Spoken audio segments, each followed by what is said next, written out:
Verse today, it's Proverbs 22:6, but it says, train up a child in the way he should go. When he is old, he won't depart from it. And there's a guy I like to listen to, Chip Ingram. He says often that more is caught than taught.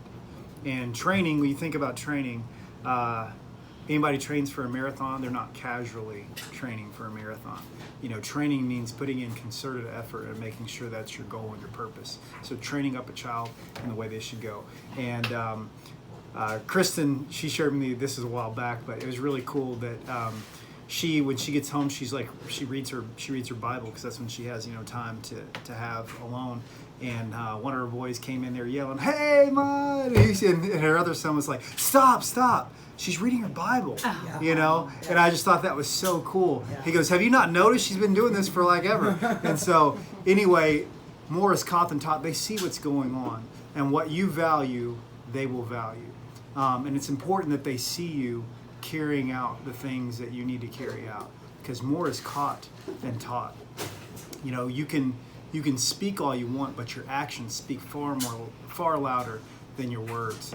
I had a friend who she's a pathologist anyway. She was really cool, but she was telling me, because her kids are always so great and great in school and everything, and she's like, "Well," I said, "How have you trained them so well?" She says, "Well, really, your kids are going to value what you value."